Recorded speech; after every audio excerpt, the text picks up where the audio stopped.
Good evening, everyone. Hello.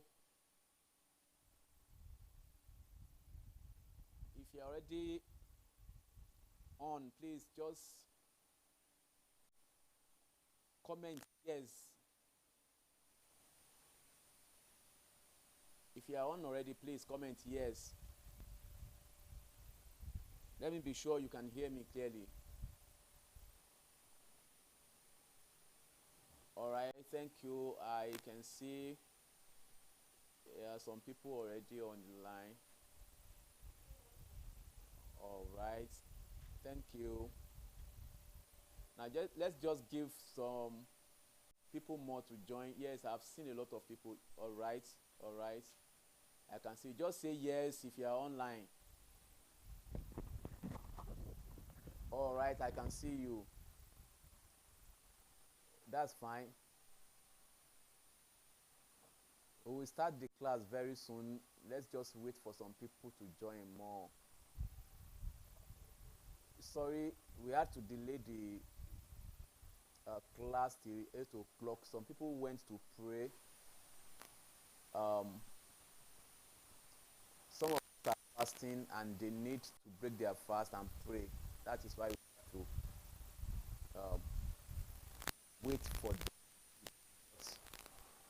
I can see a lot of people are already online. Any moment from now, we'll start the class.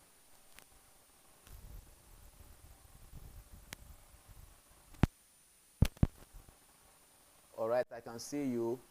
Keep saying yes if you know you can hear me clearly. If okay, somebody said I can't hear anything.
Okay. Now, can you hear me now? Yes, I understand you can't hear, but the moment you can hear me, just type yes. Your light. Your light. Light now. Okay. Okay, good. The audio is good now.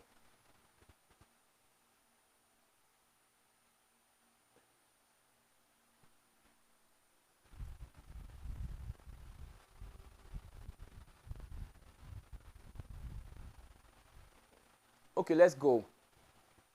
Good evening, everyone. Welcome to EduTop Scholars. We are here for the revisional class on GNS 201, use of English 2. That is for those that are writing their exam for GNS 201 ND 2.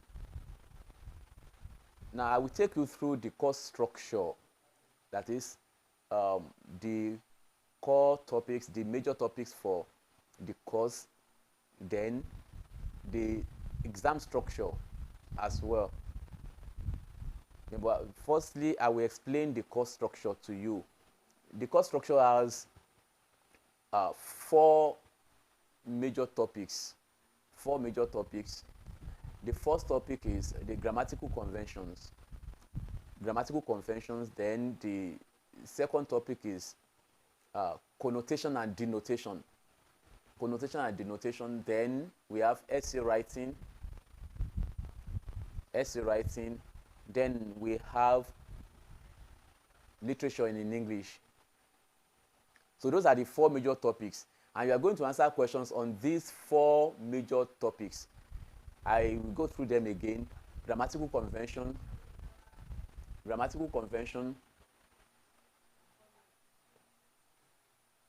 denotation and connotation, essay writing, then literature in English. Now, the exam question will cover those 4 major topics. Now, your exam will be in 4 different sections. 4 different sections. Section A, Section B, Section C, and Section D. 4 different sections. Now, there are some semesters that we can also have 5 different sections. But either 5 sections or 4 sections, it will cover every aspect of the course structure. Okay. So for grammatical conventions, let me quickly explain what we will likely see in the exam. Number 1, there are 5 grammatical units in the English language. Even in any language of the world, there are 5 grammatical units, which are the morpheme being the smallest unit, then the word, followed by the phrase, then the clause, and the sentence. Now, you are supposed to understand these 5 basic units in any grammar, in any language grammar. So, but majorly for this course, we are going to concentrate on the phrase, the clause, and the sentence. Now, you should understand the concept of the phrase, the clause, and the sentence. Now, let's start from the phrase. A phrase is any group of words without a finite verb and without a complete meaning. A group of words. Now, it is wrong to define a phrase as a word, like some students will always do in exam. We have seen it several times that students will define a phrase as a word. It is not a word. Now, adjectives, adverbs, they are all regarded as words. Adverb is a word that is used to modify a verb. Adjective is any word that is used to qualify a noun. You see, and each of them, we refer to them as word. But outside that level, the grammatical unit, the next grammatical unit is no more a word, it's a group of words. That is, we are going to have more than one word when it is a phrase, either 2 words, 3 words, 4 words, or any number of words. If it is without a finite verb, then it is a phrase. It is a phrase. So when we have man, man is a word, but as long as you add any article to it, like the man is no more a word, it has become a phrase. The tall man is no more a word, it has become a phrase. The tall American man is a phrase. Now, when you say the tall American man, you notice that there is no verb in it at all. Now, a phrase is a group of words without a finite verb and without a complete meaning. So that is at that level of grammatical classification of grammatical units. So we have the phrase, then we have the clause. Clause is higher in rank to phrase. Clause is any group of words with a finite verb and with or without a complete meaning. Now, the major thing we have to consider here is the presence of a finite verb, which is absent in a phrase. So that is the major difference between a phrase and a clause.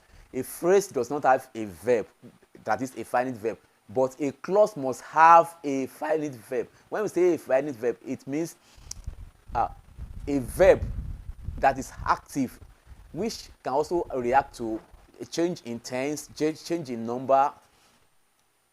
When you change tense, if it is a finite verb, it will change form. When you change number, that if you change from singular to plural, a finite verb will react to that. So it is an active verb. So there must be a finite verb in anything, any group of words that is called a clause. That is the major difference between a clause and a phrase. So take note of that, that there is a clear difference between a phrase and a clause.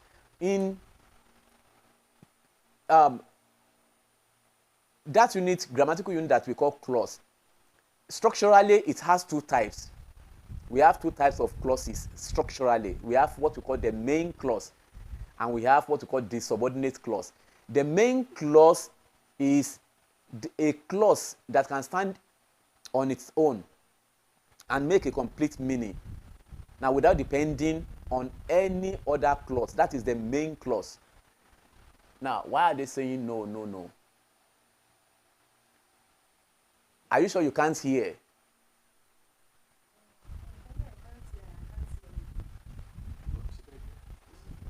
Okay, check your own connection if you cannot hear. All right, some people can hear. Please signify, everybody signify if you can hear me, just type yes. Because some people are saying no, they can't hear me, but I want everybody to hear me. This class is to benefit every student. So if anybody is not hearing, we should correct that. Okay, people can hear now. So there is no problem with the audio. Everybody should be able to hear me. So let's go back to clause. So clause, like I said, has 2 major types structurally. That is the main clause and the subordinate clause. Main clause can stand alone, and that's why we call it independent clause. So another name for main clause is independent clause, because it does not depend on any other clause to realize its meaning, its full meaning. But the subordinate clause is any clause that cannot stand alone to make a complete meaning, because it has to depend on the main clause before it will realize its meaning. So main clause is called independent clause, but subordinate clause is called dependent clause, because it depends on main clause before it can make a complete meaning. So for structural classification of clause, we have 2: main clause, subordinate clause. But functionally, we have several types of clauses as well. We have adverbial clause. Adverbial clause is any clause that performs the function of an adverb. Don't forget, adverb modifies verb. So when a clause gives you more information about a verb, it is adverbial clause. Adverbial clause, and when we begin to treat the questions now, you see the differences between each of the clauses. Okay, so adverbial clause is any clause that performs the function of an adverb. That is, it modifies a verb. For example, if I say something like,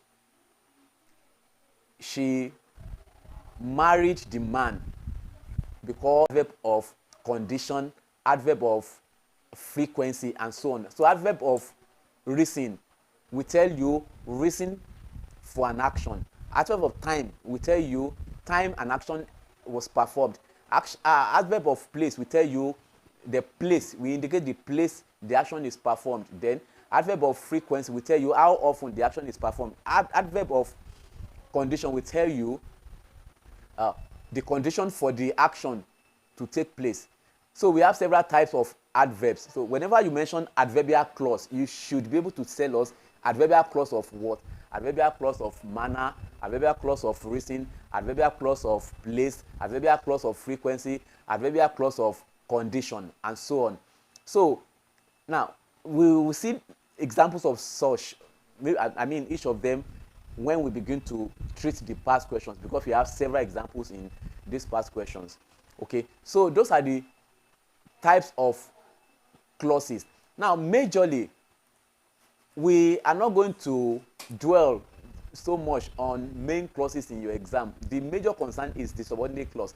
Anywhere you see subordinate clause, it is actually performing a function, and the function it's performing, we give it its grammatical name. Don't forget. Now you remember when you were writing your WAEC, there is a particular aspect of the comprehension passage questions where they will ask you what is the grammatical name of the underlined expression, and the B aspect of the question will say what is its function. Now you are going to meet things like this again. This time around, it's not going to be just one grammatical function or grammatical name. It will be about 5 grammatical names and grammatical functions. So you should understand that whenever you mention a subordinate clause, it will have a grammatical name because it will actually perform a function, and it is that function that will give it its grammatical name. For example, if a particular clause modifies a verb, it means that particular clause is adverbial clause, and that adverbial clause will actually have a designation, that is what type of adverb is it. So you should be able to say it is adverbial clause of phrase, of time, of place, of reason, of concession, of frequency, of condition, and so on. So now, but the highest grammatical unit in any language is what we call sentence. Sentence is actually a group of words that makes a complete meaning. We do not have to say that has a finite verb or that does not have a finite verb, because ordinarily a sentence must have a verb. So we don't use the verb condition to define a sentence. It is always a complete thought. Whenever you say this particular expression is a complete thought, then it is a sentence. So any sentence will express a complete meaning, a complete thought. So it is the highest grammatical unit. And for sentence, we have different types of sentences. In the course outline, you notice that we classify English sentences using 2 parameters. That is, there are 2 ways to classify English sentences. It's either you use structure or function to determine the type. So if you are using structure, we say you use structural parameter to classify the sentence, or you use function, which means you use functional parameter to determine the type of the sentence. So structurally, we have 6 types of sentences, and functionally too, we have 6 types of sentences.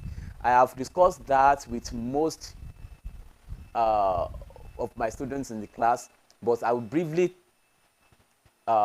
still discuss it here. Now we have 6 types of sentences. Functionally, let's go with function first. According to function, we have number 1, we have declarative sentence, which is used to make an assertion, to make declaration, to make proposition. That's to declare our intention. Declarative sentence: I am a student. That is declarative. I love noodles. That is declarative. She is not my sister. That is declarative. So don't forget, you can use declarative sentence to deny a positive proposition. If somebody say you are stupid, you can say I am not stupid. You are also making a declarative sentence. Don't forget, a declarative sentence is also called an assertive sentence. So that's another name for declarative sentence. Whenever you see a sentence that is used to make assertion, to make declaration, to make proposition, it is declarative sentence. Nigeria is a good country. That is declarative. 2027 election is going to be good. That is declarative. This semester exam is difficult. That is declarative. All right, so let's go to the next type of sentence. We call it interrogative sentence. Interrogative sentence is any sentence that is used to ask question. When a sentence is used to ask question, we call it interrogative sentence. Don't forget, all these types of sentences means that whenever we make an expression, that expression is made to perform a particular function. So when you use a sentence to perform a function, that function will give it its name. So when you use a sentence to ask question, it is an interrogative sentence. An interrogative sentence will always end with a question mark. Whenever you see a question mark after a sentence, that sentence is interrogative. Now we have yes or no question, which requires yes or no for an answer. Are you coming today? Is that your sister? Did you come yesterday? All those are examples of yes or no question. Then we have WH question, which always begins with a WH word, e.g. who, which, when, why, and how. So where are you coming from? That is WH question, and so on. So when you use a sentence to ask question, it is interrogative sentence. Then we have imperative sentence. Imperative sentence is any sentence that is used to give command or make someone obey our wish. So if it is imperative, it means you are using it to give order or command. Get out of here, sit down, bring that cup for me, tell your sister to go home, go and read your book. So one basic feature of an imperative sentence is that they always begin with a verb. Whenever you see a sentence beginning with verb, check very well, that sentence must be an imperative sentence. So go, come, sit. Now they are all examples of imperative sentence. And when you have a verb, only a verb as a sentence, that sentence is imperative sentence. So tell me your name is imperative sentence. Bring your book tomorrow is imperative sentence. So then the next type of sentence, we call it obligative sentence. Obligative sentence, according to the name, we use it to express compulsion, that is situation that is compulsory, that someone must carry out the action in that verb. Obligative sentence.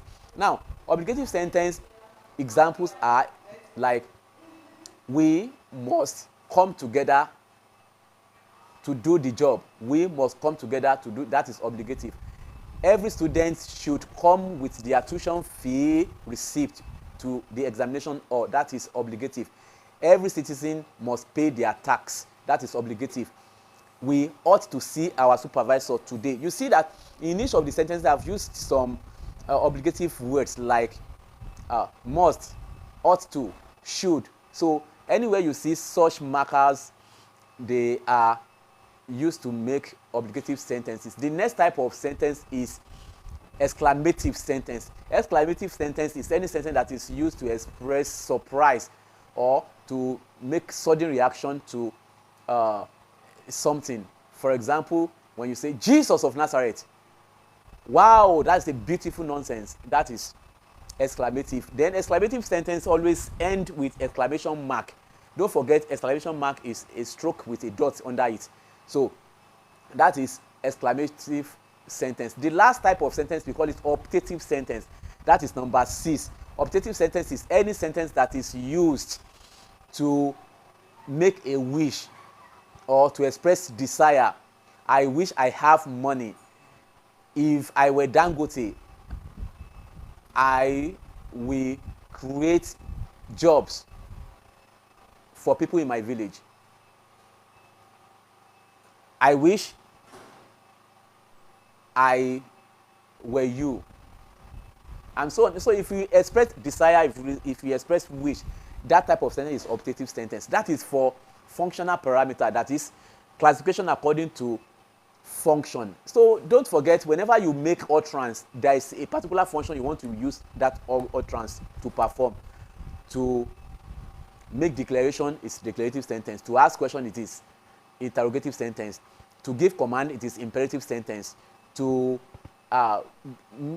express compulsion, something that is compulsory, it is obligative sentence. To express your desire, it is optative sentence. So that is for sentences according to function. Now, in the exam, we may ask you to identify types of some sentences, either according to function or according to structure. If it is according to structure, those sentences we will likely give you according to structure are the following. We have 6 types of sentences. Number 1, don't forget, now your knowledge of structural parameter depends on your knowledge of your clauses. Main clause, subordinate clause, main clause. If you're able to identify main clause and subordinate clause, then you'll be able to understand structural parameter very well. Number 1, according to structure, number 1 sentence, we call it simple sentence. A simple sentence is any sentence that has only one main clause in its structure. Now, a main clause is any clause that can stand alone to make meaning on its own. But subordinate clause is any sentence that cannot make meaning unless it depends on another clause. That we call it dependent clause. So, in a sentence like, she marries the man because he has money. She marries the man is a main clause. But because he has money is a subordinate clause. It cannot stand alone. You cannot make an expression and the only thing you say is because he has money. It does not make a complete meaning. So in that sentence, because he has money is subordinate clause. So main clause can stand alone. Come early tomorrow because your paper is 9 o'clock. Because your paper is 9 o'clock is subordinate clause. Come early tomorrow is the main clause. All right, now, simple sentence is any sentence that has only one main clause. Our lecturer is busy. That is a simple sentence. Every student is a learner. It's a simple sentence.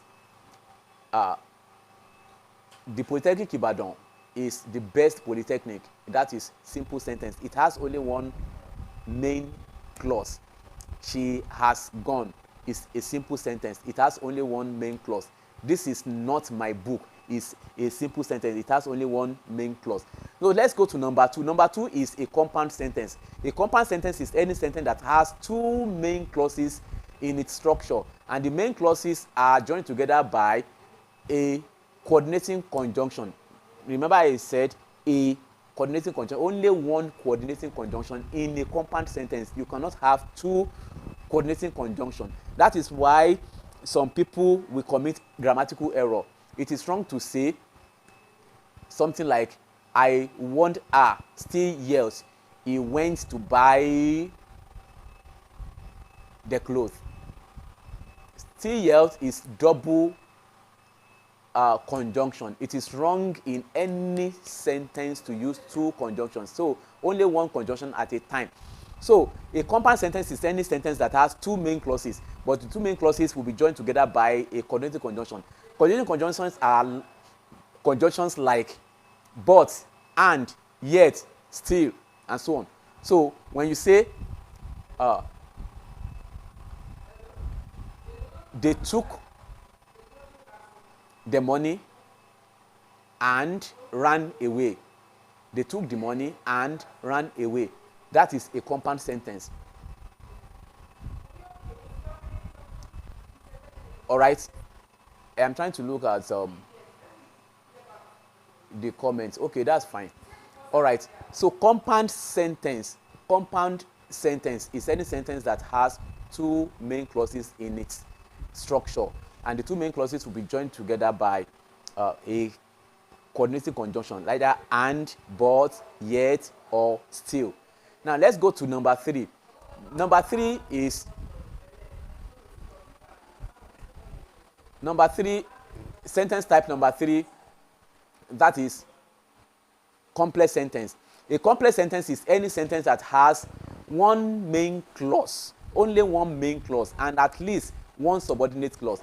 A subordinate clause is any clause that cannot stand alone, like I have said several times.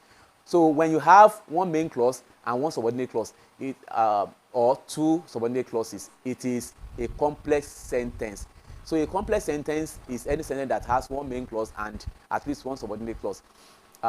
They ran away when they saw me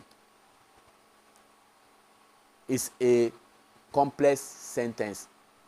The police arrested the boy because he stole a car.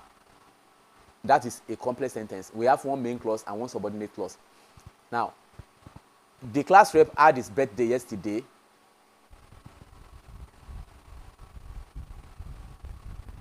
Okay.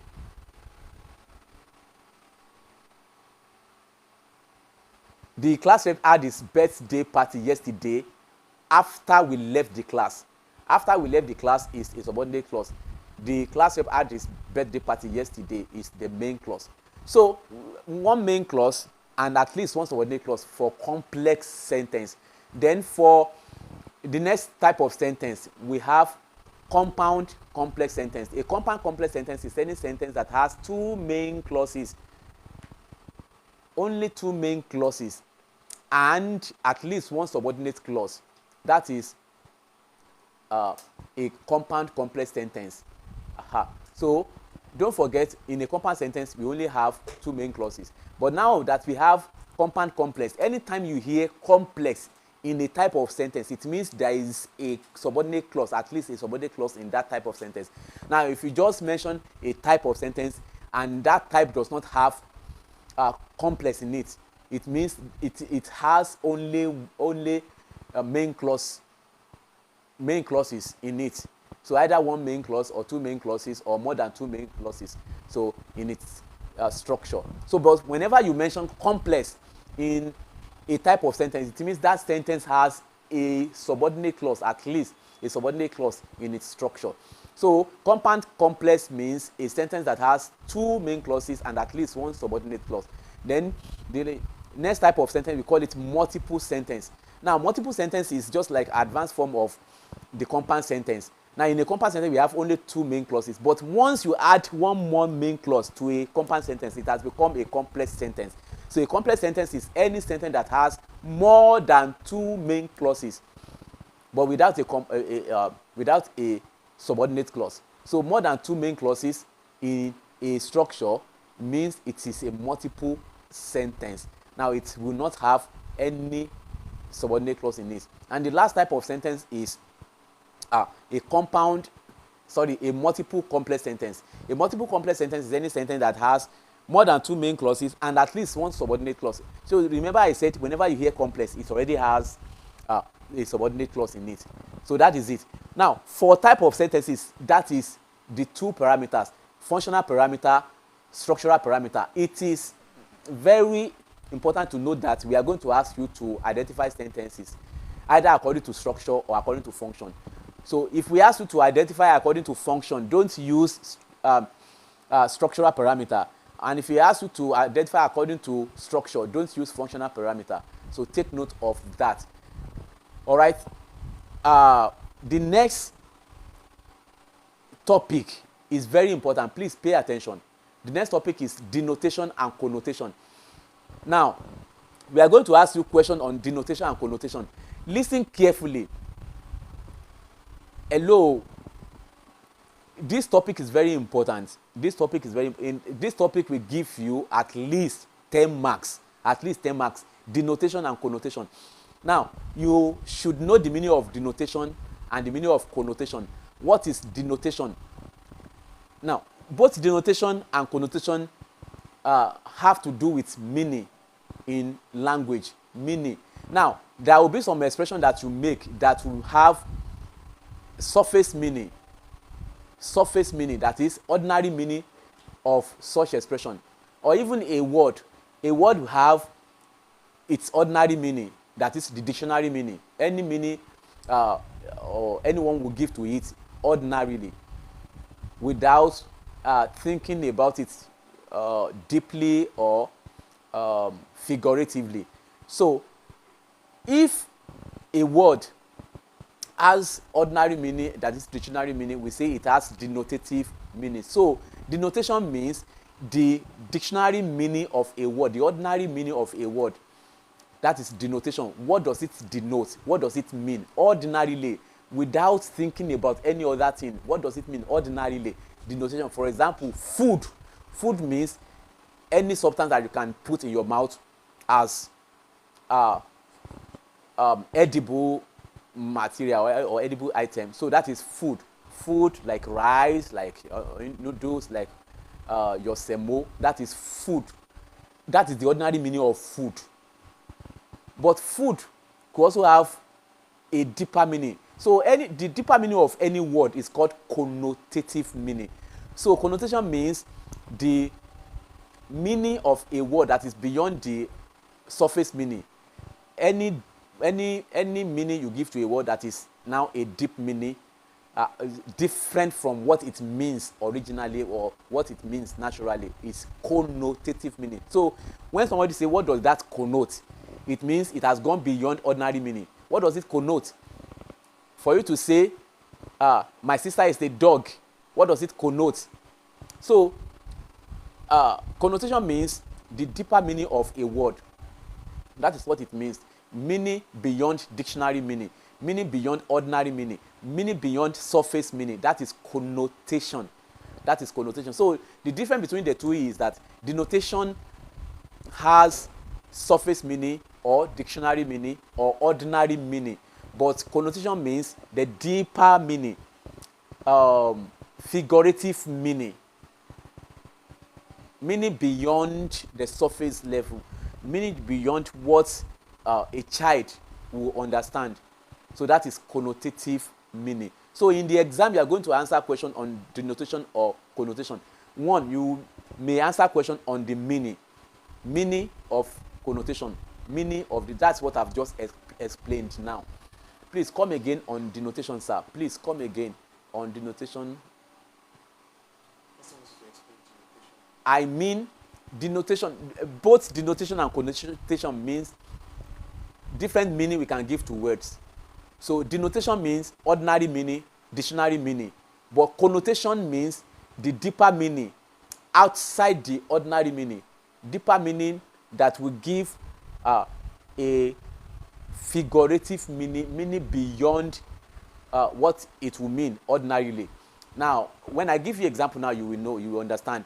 Let's take umbrella, for example. And that is what you might likely meet in the exam. We give you different words, and each of the words, you are going to use them either denotatively, okay, both denotatively and connotatively. Now, let's use umbrella as an example. Now, if I say, it is rainy season, I need to buy an umbrella. Umbrella there means what it means ordinarily. That is, an object you use to cover your head or protect yourself from rain or sun. That is umbrella. That is denotative meaning. But if I say something like, I am still under the umbrella of my parents, I am still under the umbrella of my parents, that is connotative. It has gone beyond ordinary meaning of umbrella. It does not mean what you think ordinary umbrella means ordinarily.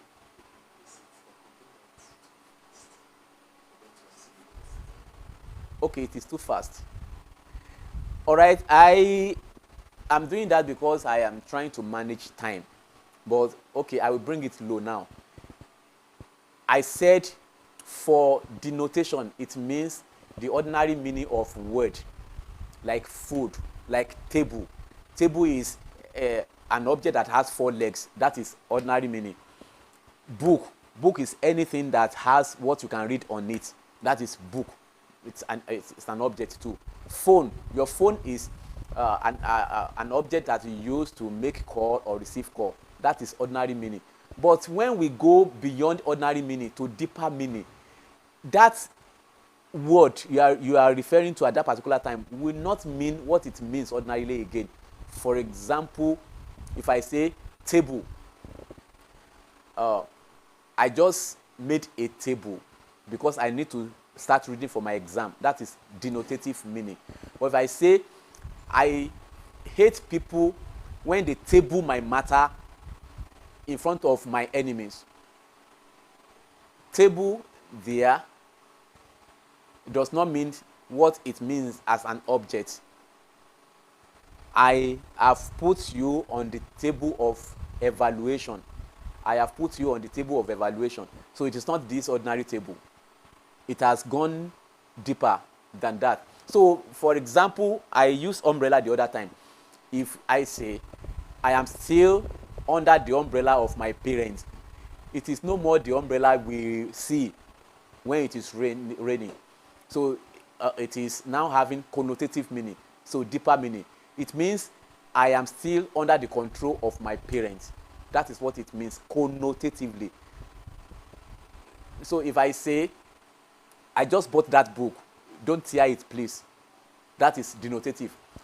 But other way around, I can say, you have become the book your brothers are reading. You have become a book your brothers are reading. So you are not a book. That is, that book now is not the ordinary meaning of book. It has gone beyond that. So you are now a lesson to your brothers. That's what it means. You know, a human being is different from a book. So, but when we now say somebody is a book that people are reading, so it means connotative meaning. It has connotative meaning. Now, another example.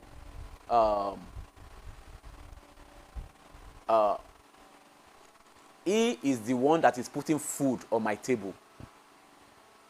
No, it has gone beyond saying, I don't even like some kind of food in the afternoon. Example, I don't like food like eba in the afternoon. That is denotative meaning. But if I say, I have this information for you, it is a food for thought. It is a food for thought. Now, it is not ordinary food again. It's not what you are going to put in your mouth. That is connotation. So we are going to give you 10 different words or 5 different words, as the case may be. Now, and we are going to ask you to use them both denotatively and connotatively. For example, if we have dog in a set of words, and we ask you to use it denotatively and connotatively, you can say, the name of my dog is Bingo. That is denotative. Now, if you say, Binta has become a public dog. Binta has become a public dog. That is connotative. So you have used dog both denotatively and connotatively. So that is one example. Another example, if I say bread, bread. Now, I want to use it both denotatively and connotatively. Denotatively, I can say, I ate bread this morning. I ate bread this morning. That is ordinary meaning of bread. Now, if I say, Jesus is the bread of life, that is connotative. Or, he is the breadwinner of his family. That is connotative. It is not aggregate bread that we are referring to when we say somebody is a breadwinner. That has gone connotative. So take note of that. I think you already understand what connotation and denotation mean. If you already understand denotation and connotation, please type yes. Connotation and denotation, type yes. If you already understand what denotation and connotation mean, type yes.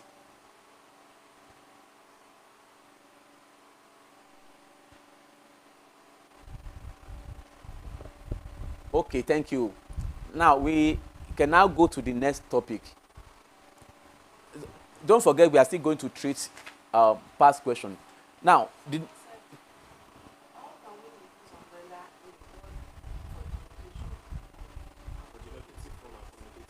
umbrella. I've used it as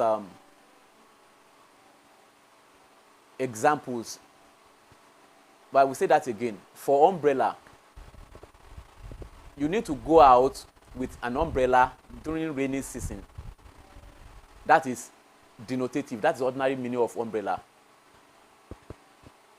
It might rain.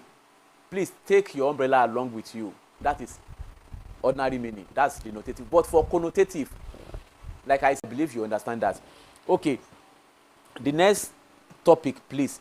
That is essay writing. Now, in essay writing, we are going to give you about 3 topics, and you are going to write essay on those 3 topics. I just want to tell you some things briefly on how to write essay. It is not many students will see essay question and it will be like they want to climb mountain. Now, it is not a difficult thing to do at all. Just understand that any essay is a creative writing, especially under examination condition. You have to be creative. So you see that topic for the first time, immediately you should start ideating. That is, you should start creating ideas on what are you going to say in this essay. For example, if the topic is the causes of failure in tertiary institution, the causes of student failure in tertiary institution. Now, that topic has only one aspect compared to when you say the causes and effects of student failure in tertiary institution. That topic has 2 legs. You are going to discuss causes and you are going to discuss the effects. So take note of how you interpret any topic. Make sure you understand it. What do we want you to do in that topic? Now, how do you go about it? An essay, we have 3 different parts. What is the meaning of W?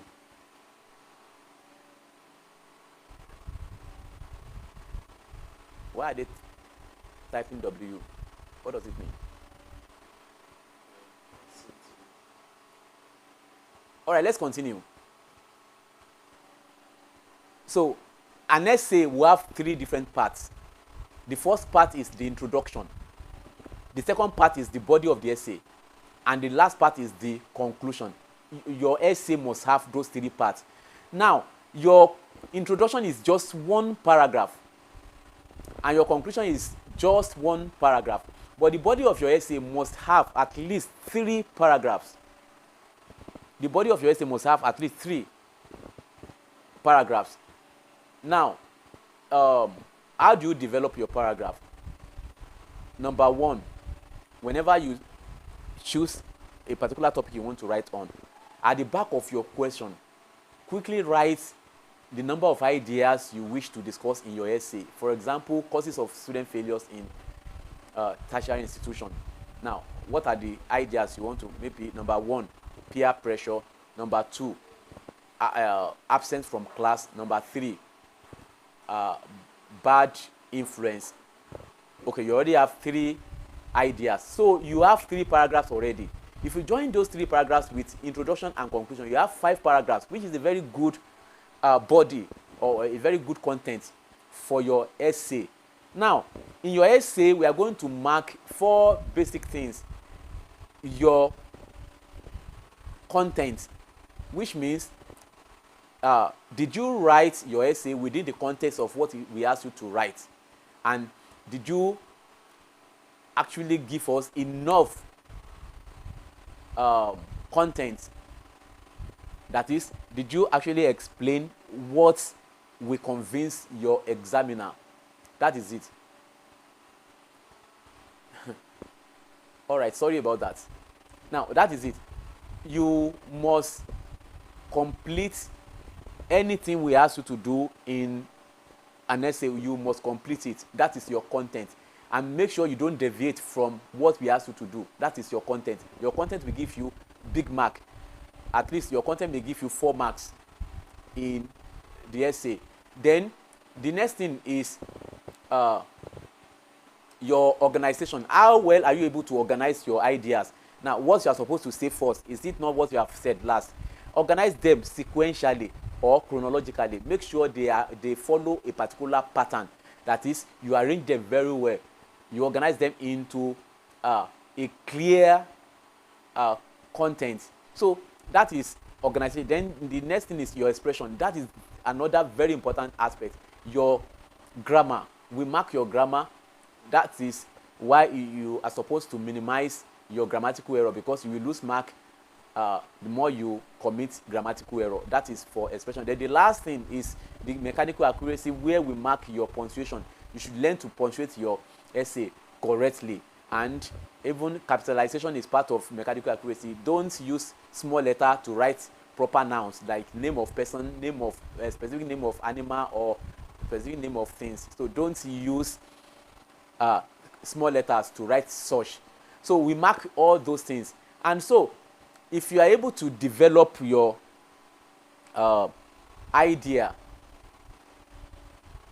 into a well-organized content, then you are good to go. So those are the 4 aspects. Now, once you get your topic, write out some ideas you want to discuss in the topic. I will give you an example when we get to essay writing here. Then the next aspect of the course is the comprehension passage. Now, this should not be new to you. You have been answering questions on comprehension passages even since your primary school and your secondary school. But this time around, we need to teach you how to go about answering comprehension question passages, questions on comprehension passages. Listen carefully. A comprehension passage is just like a market. You know what a market is? Now, let's assume it is a market that you have never gone to buy anything before. It is a new market. So that is why every passage is a new market. Your WAEC, if you have written my WAEC once, if you have written JAMB once, now the passage you have read when you wrote your WAEC is not the same passage you are going to see when you will write your JAMB. You always see new passage. That is why it is a new market. You don't know what is in it. So you have to peruse it. You have to go through it to know what and what you can get from the market. And that is exactly the way you should see your passage. Now, there are 2 ways, there are 2 methods we use to handle comprehension passage. Number 1, like I said, it is like a market, and somebody wants to send you to buy things from the market. There are 2 things you can do. Your sister wants to send you to market to buy things. Hello, sister. Wait, let me go to the market first. When I come, you tell me what and what you want me to buy from the market. That is method number 1, which means you ask your sister to wait. You go through the market first. That is, you go through the passage first, so that you will be familiar with what and what is in the market, that is the passage. Now you come back to your sister. My sister, I've gone through the market. What do you want me to buy? Those things you want to buy are the questions they will ask you after the passage. Now that is one method. You go to market first, then you come and ask, what do you want me to buy? Then they tell you those things. Those are the questions they will give you. That is number 1 method. Number 2 method, it is another method for you to ask your sister, my sister, what do you want me to buy from the market? And your sister will now give you a list of what you want to buy in the market. Then you will go to the market. Once you get to the market, you begin to buy them one after the other. Once you see one, you buy it. Now that means you are going to read the question first. That is method number 2. Read the question first. Then you now go to the passage. And once you begin reading the passage, you will see some of those things you have seen in the question, and there will be items you need to answer the questions. So that is another method. It is now left for you to choose which one is the best.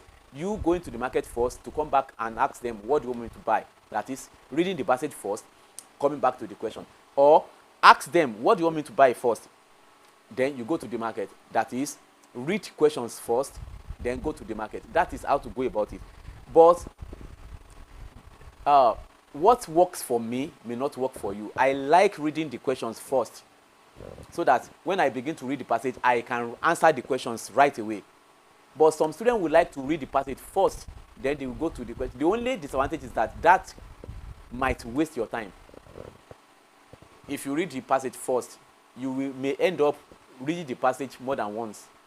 But if you go to read the question first, if you are not a forgetful person, once you see answers to the question in the passage, you can answer it, you can write your answer right away. That is the second method. So when we get to comprehension aspect, I will let you know. The last thing, please pay attention to this one too. Now, literature in English.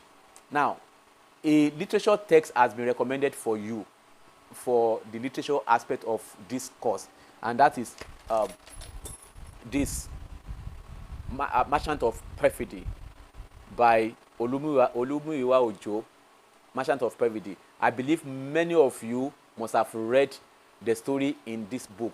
So you are going to read this book and you are going to answer questions from it. That is compulsory. That is if you don't read this, now maybe you get somebody. If the time has gone against you, you can meet somebody that has already read the book and they summarize it for you, or by all means get some hours to read it. You may finish it in less than 2 hours. That is it. But make sure you understand the story in that book, because that is what you need for the last section of your exam. The last section is literature in English. We are asking you questions from Merchant of Perfidy. Now, I know some of you are lazy when it comes to reading. I will not discuss the story with you, but I will just tell you what we expect from you when we ask you questions from that. Now, when you read this story, make sure you are able to identify the basic themes. Themes means central ideas that dominate a particular work of art.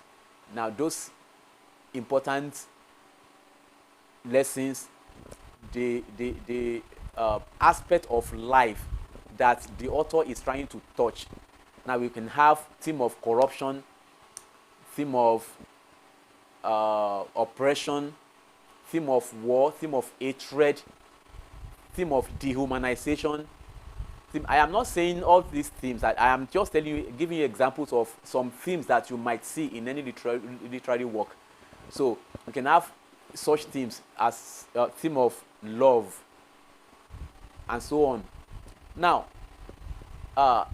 another thing is that you must know, you must try to understand how the story is reflecting what is happening in the society.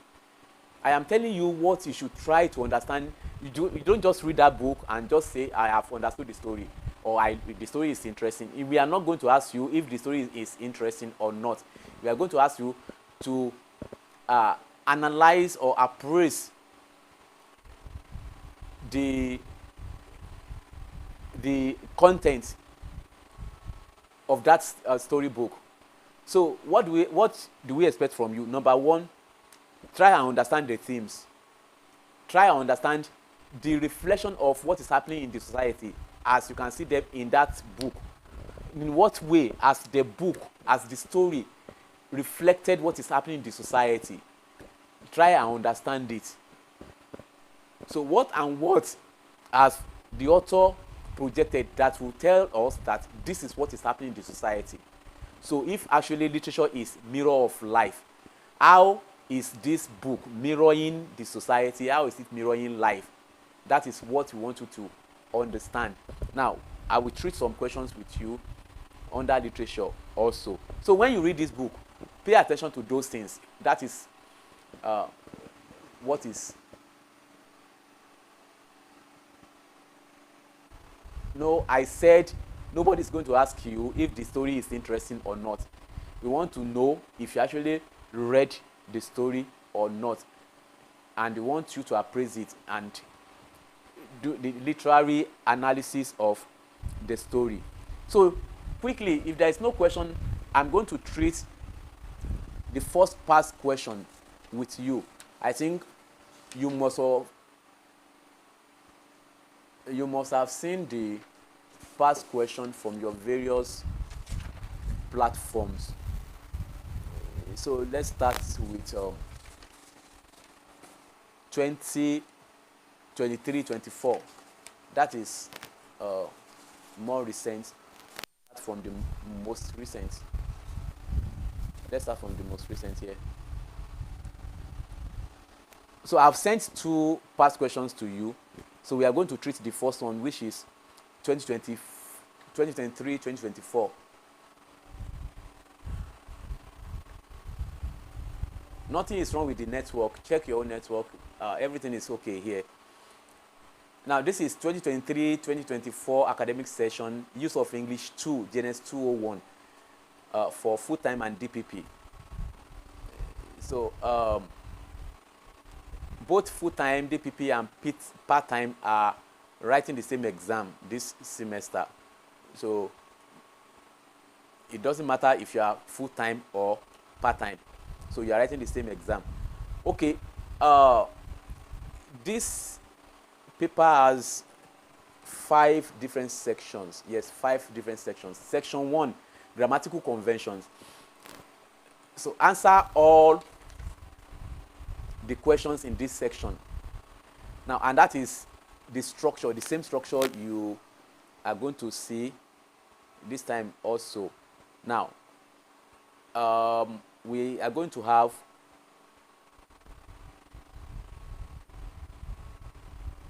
all questions in section A to be answered. So you are going to answer all questions in section A. So answer all questions in this section. Number 1A, identify the type of clauses. Identify the type of clause in each of the following. Excuse me. Identify the type of clause in each of the underlined structures below and state its grammatical function. That is the grammatical name.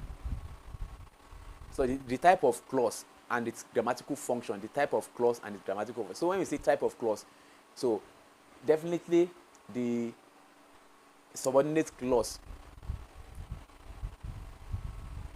It is only the subordinate clauses that will be underlined, and you are going to say the type of subordinate clause. I have told you for type of subordinate clauses we have adverbial clause, adjectival clause, noun clause, and so on. So let's start with number 1. The election result was declared after he had convinced the nation. The election result was declared after he had convinced the nation. So what is underlined there is after he had convinced the nation. That is a subordinate clause. But what is the name of the clause? It is an adverbial clause of time. It is an adverbial clause of time. Can you see? After he had convinced the nation. So, and what is the function? It modifies the verb was declared. Was declared. So, in the sentence, the election result was declared. When? After he had convinced the nation. So that is adverbial clause of time. That is the time the election was declared. Now, number 2. Number 2. That the president is a lover of peace is not debatable. That the president is a lover of peace is not debatable. So what is underlined? We underline that the president is a lover of peace. Now, that clause is a noun clause. How do you test a noun clause? If a clause functions as a noun, it is a noun clause. And how do you test it? You can replace a noun with a pronoun. So you can replace the whole of that clause with a pronoun. You can say it is not debatable. What is not debatable? That the president is a lover of peace. That is a noun clause. And what is the function of that noun clause? It functions as the subject of the sentence. It functions as the subject of the sentence. So it is a noun clause. That's the name of the clause. That's the grammatical name. That is the grammatical name. So, but the grammatical function is that it is the subject of the sentence. Now, number 3, the man who gave a comic relief at the collation center was a former minister. The man who gave a comic relief at the collation center was a former minister. So that clause is an adjectival clause. Adjectival clause. Some people will refer to it as a relative clause, just because it starts with a relative pronoun. But functionally, it is an adjectival clause. Don't forget, adjective qualifies noun. So that is the function. Now, what is the function of the clause? It is modifying the noun man. That is the function. What is the function? It modifies the noun man. So you can also say it modifies the noun phrase, the man. But it is very simple to say it modifies the noun man. That is it. So because we can say the man was a former minister, then anybody can ask which man.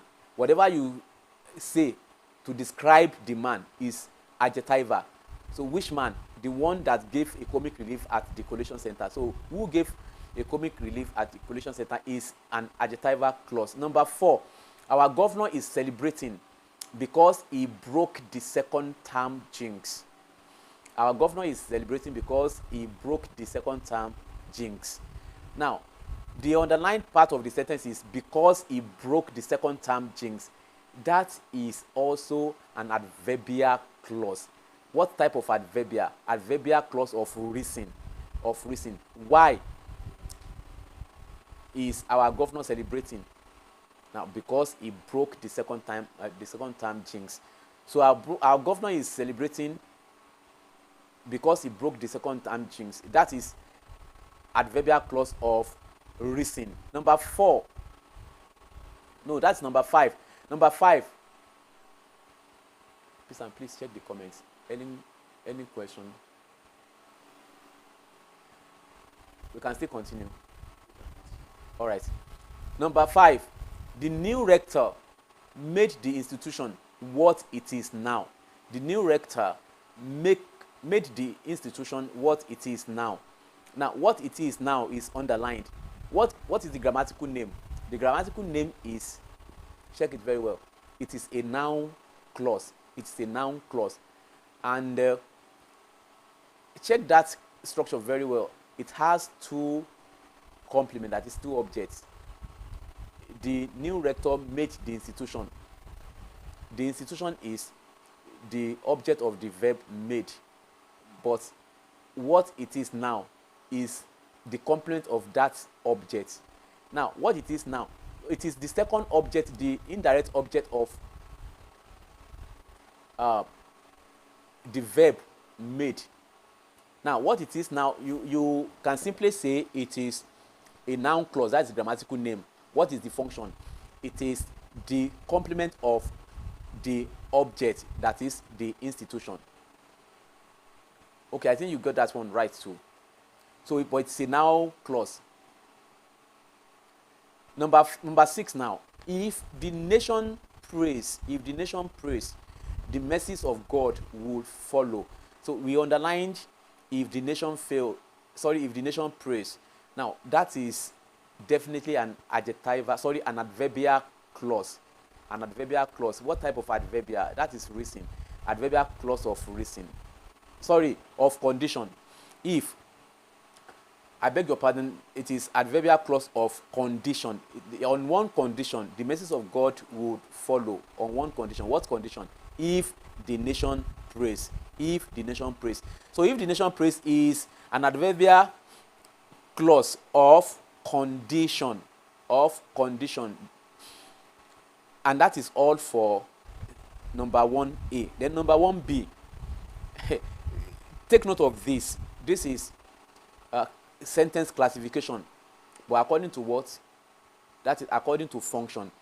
So 1B, using the functional classification method, that is using functional parameter, identify the type of sentences given below.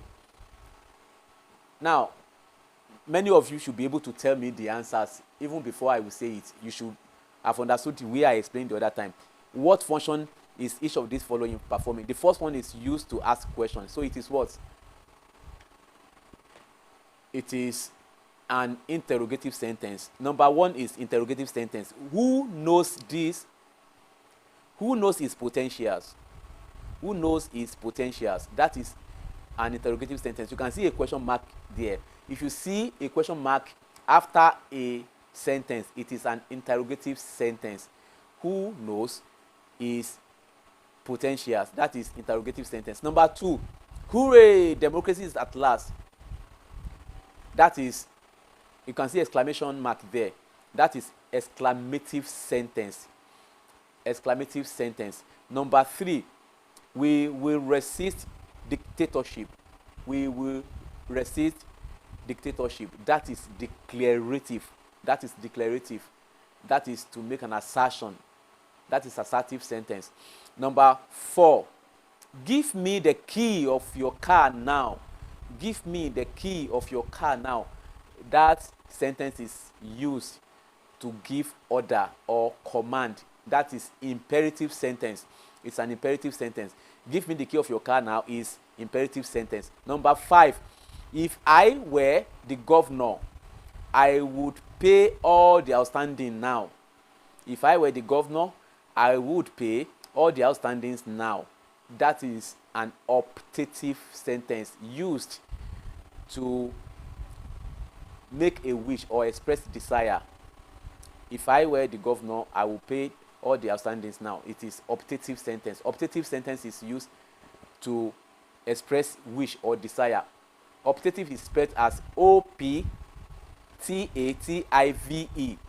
Optative sentence. Now, the last one, number 6. You must pay your tax promptly. You must pay your tax promptly.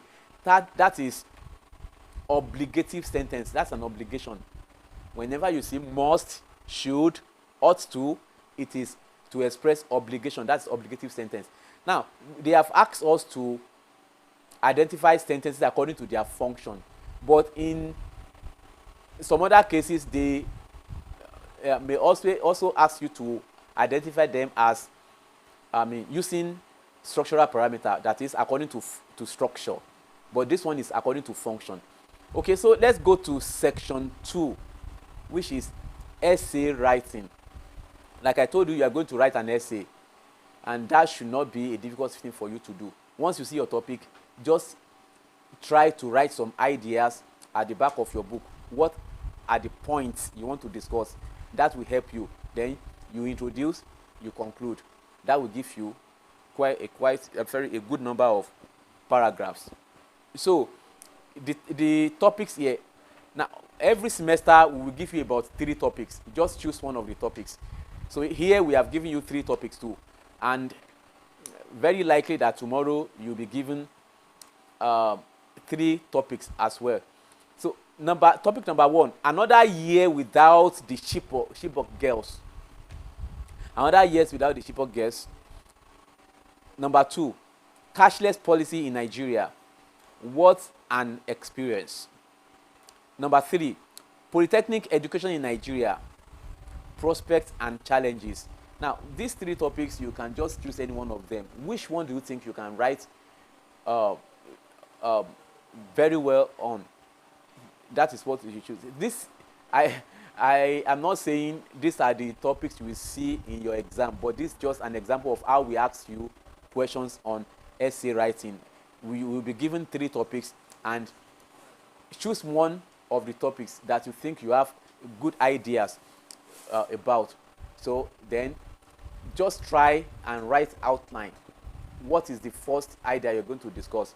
What is the second idea you're going to discuss? And what is the third idea you're going to discuss? For example, let's take topic number 2 as an example. Cashless policy in Nigeria. What an experience. Now, you may all remember, thank you. You may all remember that period we call cashless policy period in Nigeria. Now, where everybody was saying no cash, no cash, no cash.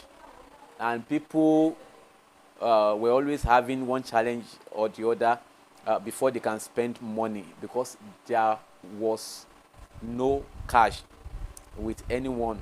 So, what can you say about this experience? Now, what will be your idea? What it has caused to the economy? What has caused to family matters? What it has caused within the school environment where you were? So just form about 3 ideas, then you will have 5 paragraphs, which is always okay.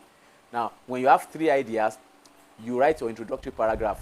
You must introduce your topic. What is introduction all about? Introduction means telling us brief things about what you want to write in that essay. Just tell us what the essay is going to be all about. What do you want to say in this essay? What is it all about? It is all about the experience of several Nigerians during the time there were no cash in the country. So just introduce it in such a way that we will understand what you actually want to tell us in the essay. That is introduction. Then in the conclusion, just try to give a brief summary of all what you have said in the essay. Or sometimes you can just use that paragraph to discuss or to emphasize your position in the essay you have written. Just write something that will emphasize your ideas, that I still want to make this point that during the cashless policy, this and this and this and this are what were the major problems of Nigerians. Okay, so that is for essay writing. Then section 3, pay attention to this section too. Section 3, denotation and connotation. Now, can you see what I told you the other time now? Section 3, 3a, meaning is central in the concept of denotation and the ordinary meaning of any word. That's denotation. Denotation means ordinary meaning of any word or a dictionary meaning of any word. Any meaning you can get from the dictionary is denotative meaning. Any meaning anybody would give you, any layman definition of any word is the ordinary meaning it has. So that is denotation. But connotation means the meaning that is beyond the surface meaning, meaning that we require deep thought. That is connotative meaning. Then the B aspects of it, this is very essential too. This is what we do every year. We give you a set of words like this, about 5. Here we have 6 words. In most cases, we have 5.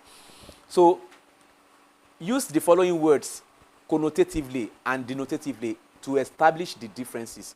Now, young, yam, gray, dog, figure, grease.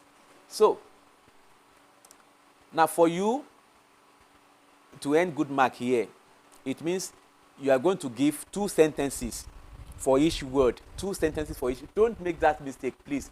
What you have to do when we give you words to use them connotatively and denotatively is to give 2 sentences for each word. 1 sentence for denotation, 1 sentence for connotation. For example, young. Shola is a young man. Shola is a young man. That is the ordinary meaning of young. That is denotation. But connotation, you can say the day is still young for you to live. The day is still young for you to live. The day is not human being. You have used young connotatively like that. It means time. There is still time. When you say the day is still young, there is still time. Yam. Okay. Shola loves to eat yam as his breakfast every morning. That is the ordinary meaning of yam. But when you say something like the chairman has turned everybody to a yam in the club.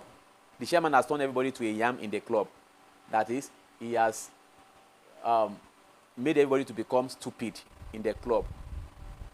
So that is connotative meaning of yam. Now it is beyond the ordinary meaning. Now gray.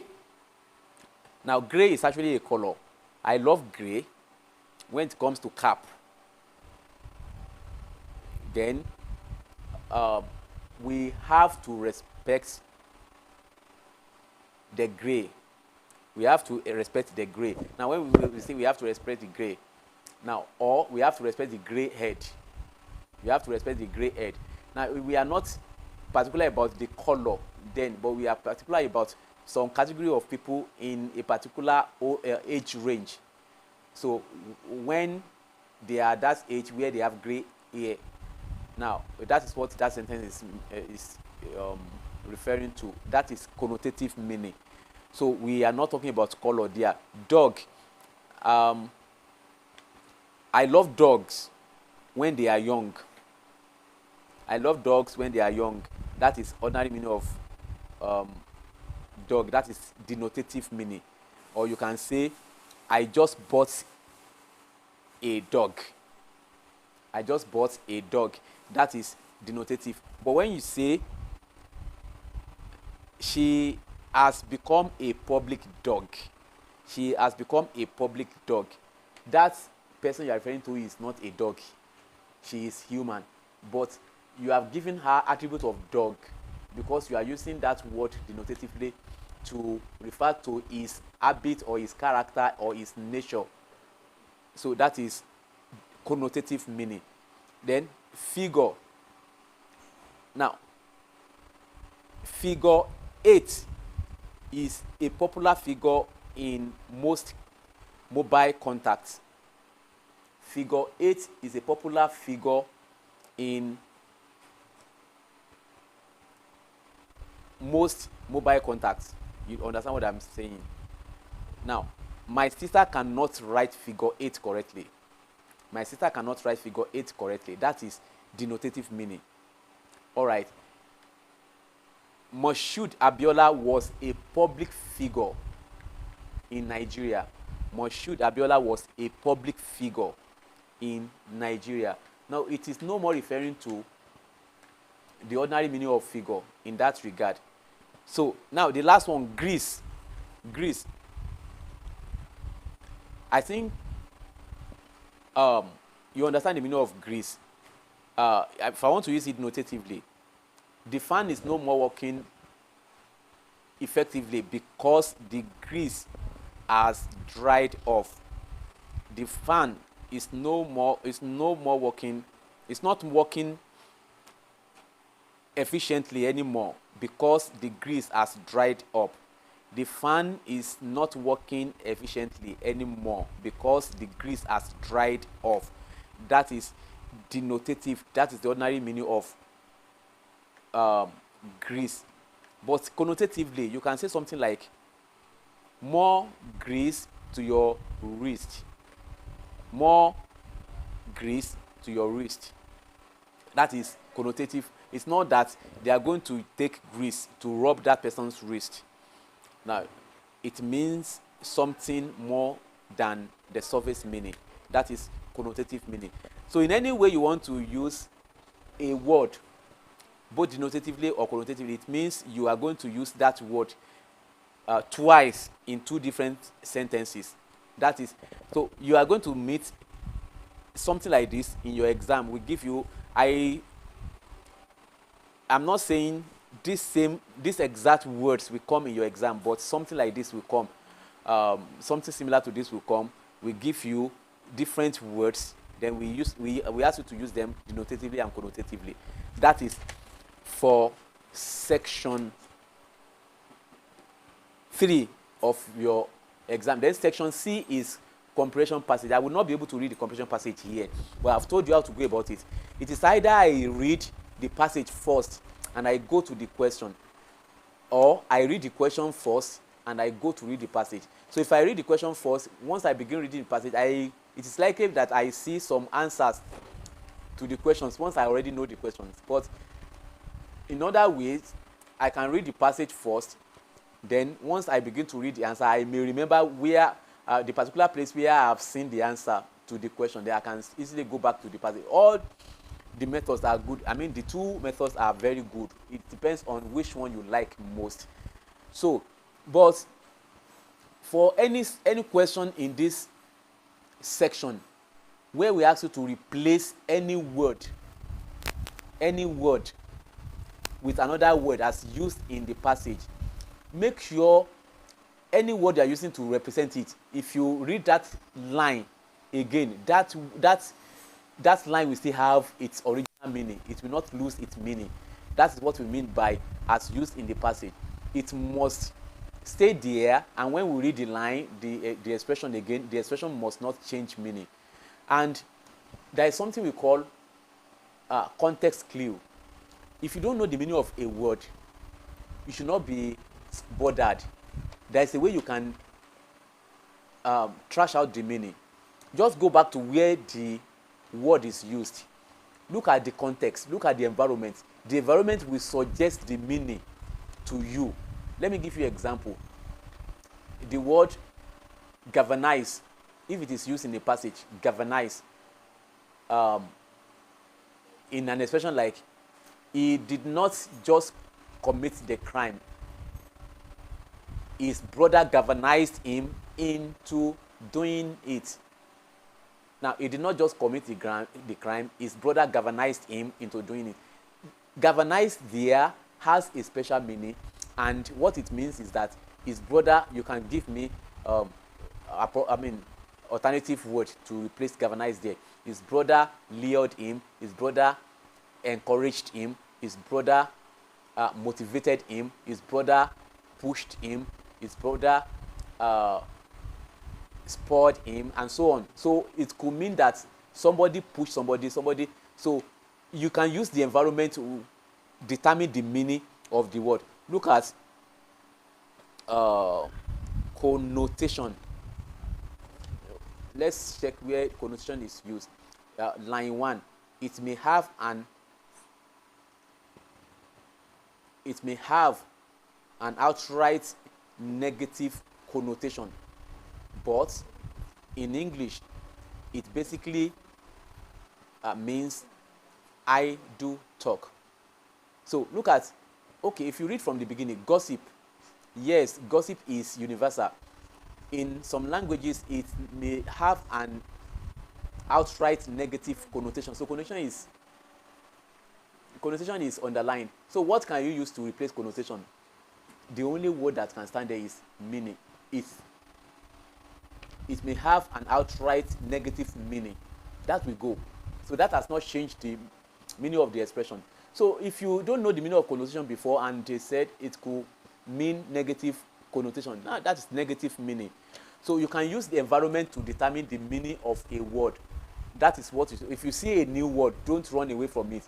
Look at the environment where it is used. You can understand the expression. Once you understand the expression, you will know what that word means, and you can easily determine what word can stand in for that word if you remove it there. So that is how to go about that aspect. And you may likely be asked to determine the grammatical name and the grammatical function of some expression. That is likely. That is very likely. I am not saying that is what will happen. So let's go to literature, please. Now let's look at this question. Are you still following, please? If you are following, please type yes. Let me see. I've been busy reading the question. I have not been checking your reactions. So, but let me see your reaction. All right, thank you. So let's quickly go to literature. Now the last part of your exam is literature. Thank you. I've seen your yes. I've seen it. So let's go to literature. The last aspect of your exam question is literature in English. So in literature in English, I have told you are going to answer questions from this book, Merchant of Perfidy. So you must have read the story. Now look at the question here. Muyiwa Ojo's Merchant of Perfidy, or Doyin Agoro, Stolen Seed,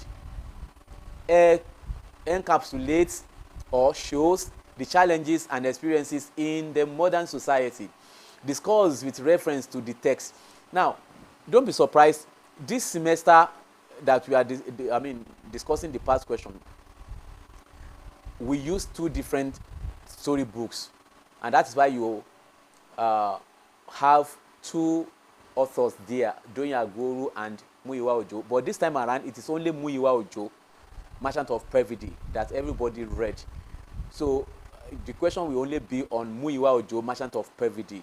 No option. So in this case now, the question says, let's remove Agoro now.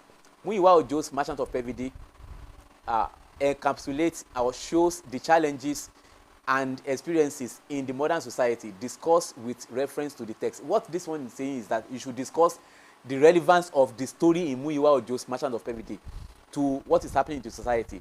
How does it show what is happening in society? How does it show the challenges in society? And in that book, though I've promised I will not explain what happened in that book, but it is all about how different people are trying to make money in the society. If you see the subtitle of that book, it is Kemishati Lowo. That is the subtitle, Merchant of Pevity.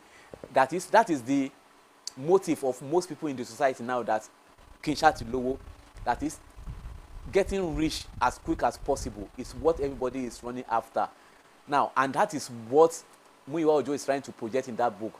Several manners, several crook means by which people are trying to make money.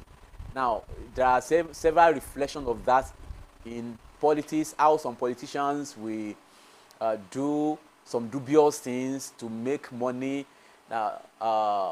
just trying to betray the trust people already have in them, then lying to people, telling people what they will not do in the next 10 years, that they will do it in just 1 year. So all because they want to make money.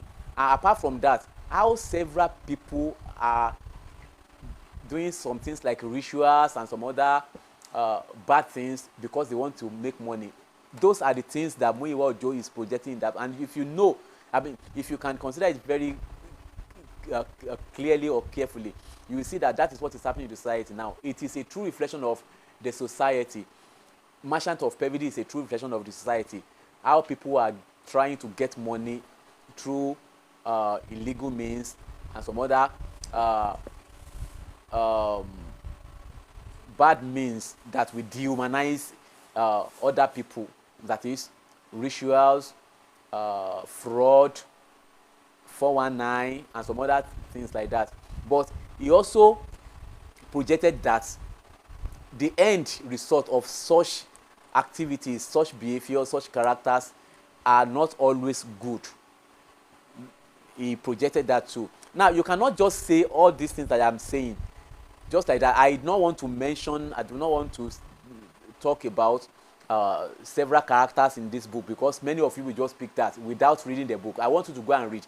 For all these things that I have said, go and read and pick up some characters that you can mention in your explanation, so that we actually know that, so that we know that you actually read the book.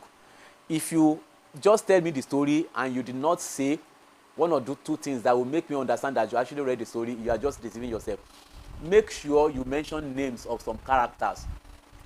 When you are giving your example, if you say the story reflected the happening in society, especially when people are trying to make money in illegal means. For example, so person did so things because he wanted to make money, and at the end of the day, he got it wrong. Mention the name, mention what he did, mention the end result. That will make us know that you actually read the book. Okay. Look at second question. Look at the second question there.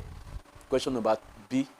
With reference to Muyiwa Ojo's Merchant of Pevity, discuss the role of any 4 characters to the plot development of the play. Now, don't let that expression, the plot, gives you issue. Don't let it give you any issue. What that means is the development of the storyline.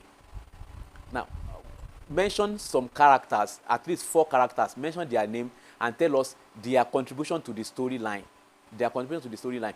When you mention somebody, you say he was the one that did this, he was the one that went to somebody like this to say so things, and at the end of the day, he still went ahead to do so things. That is all for that person. Then number 2, this person again, mention the name of the character and tell us what he did to contribute to the storyline.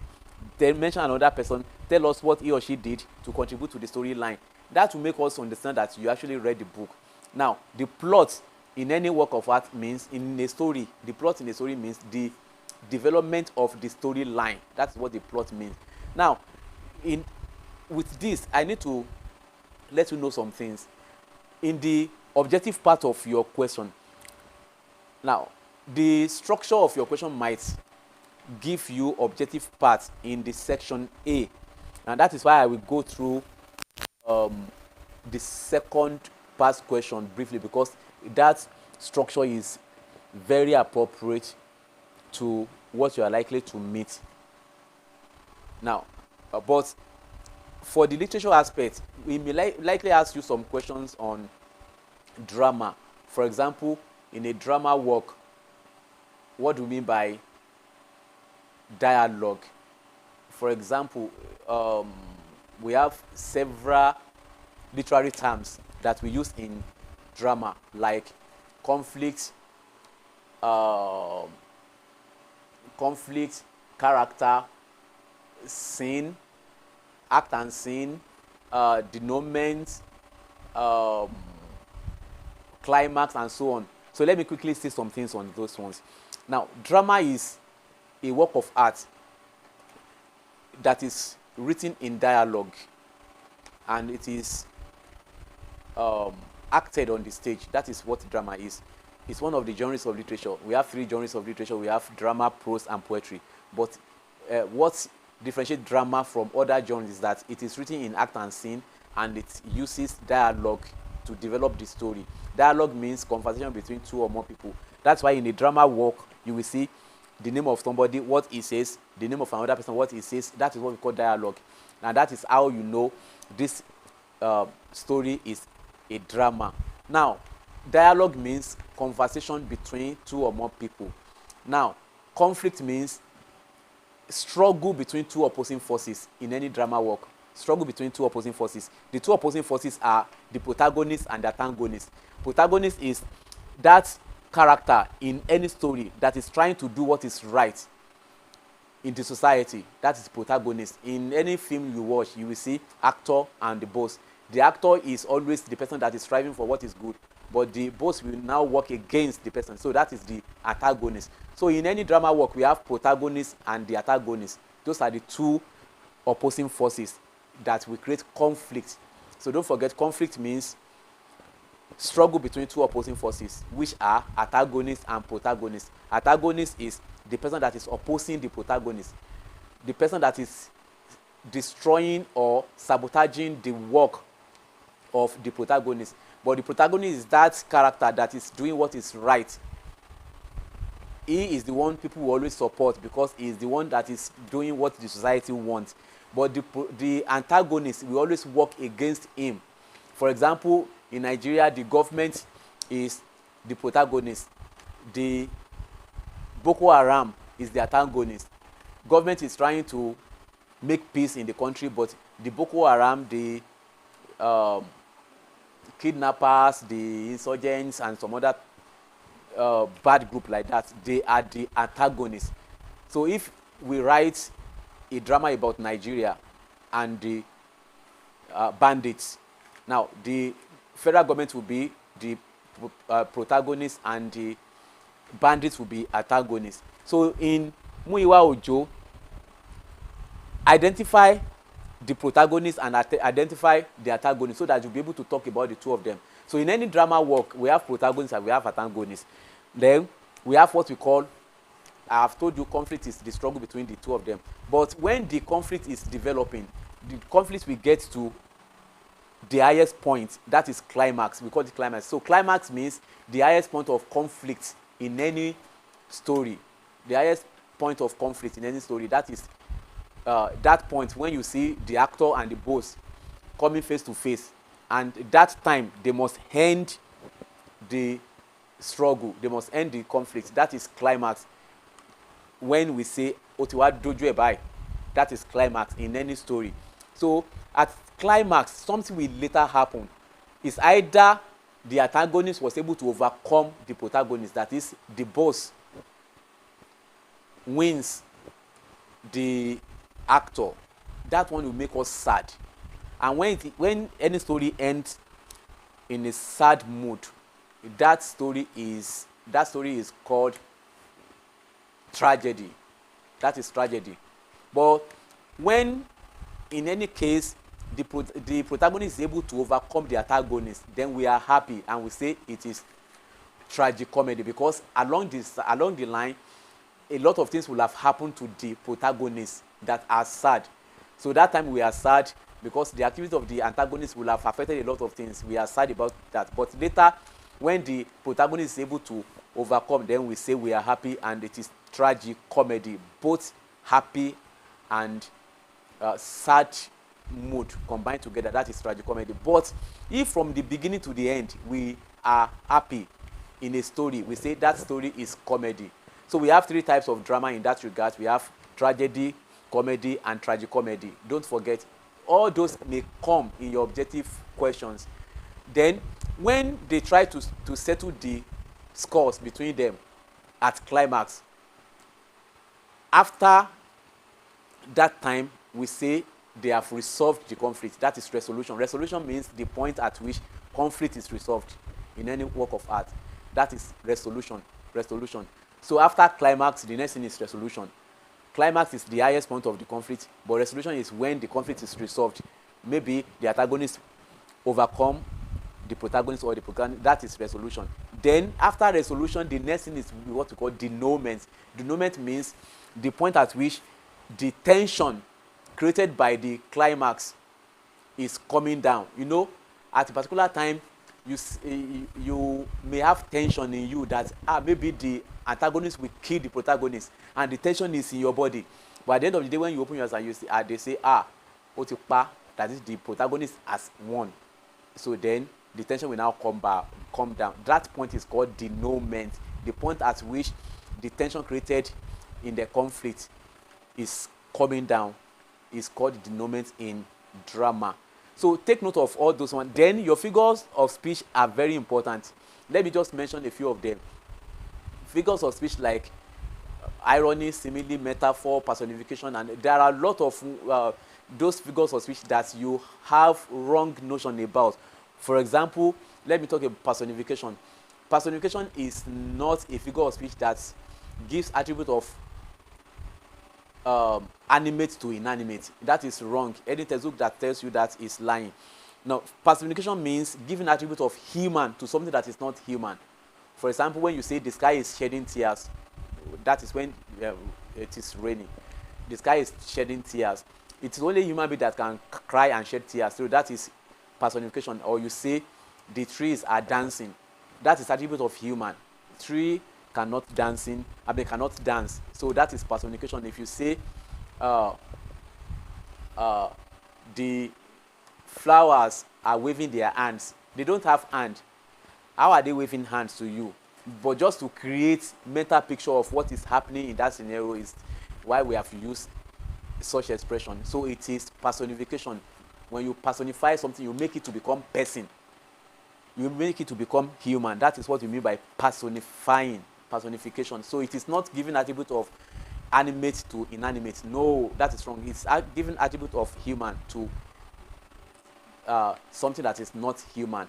That is personification. Then metaphor and simile, they are used for comparison, but the only difference is that metaphor does not use comparison markers. Comparison markers are like and as. You say she is as fast as a rabbit. That is simile. So whenever you see as or like, it is simile.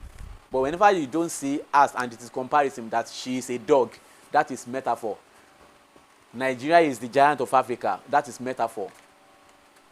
So, but when you use Nigeria is like the giant of Africa, that is simile. So that is the difference between the two. Then we have some other figures of speech like euphemism. Euphemism is when you express unpleasant events in a pleasant manner. When you use subtle expression to express something that is not pleasant, that's not palatable. For example, when you say your son is light-fingered, and you know that son is a thief. Instead of saying your son is a thief, you say your son is light-fingered. That is euphemism. Or you say your daughter has been put in the family way. Instead of saying your daughter is pregnant, say your daughter has been put in the family way. That is euphemism. It is also euphemism, apart from being an idiom. When you say somebody kicks the bucket, that is euphemism. Instead of saying he died, that is euphemism. Yoruba uses a lot of euphemism. They say one pe or so. That is euphemism. Then we have paradox, which means expression that looks like it does not make any sense, but when you consider it critically, it makes a lot of sense. For example, if you say, if you want peace, prepare for war. If you want peace, prepare for war. Some people are saying we want peace, and you are telling them if they want peace, they should prepare for war. You will think there is no sense in it, but before you can have peace, you must wage war against that thing that is not giving you peace.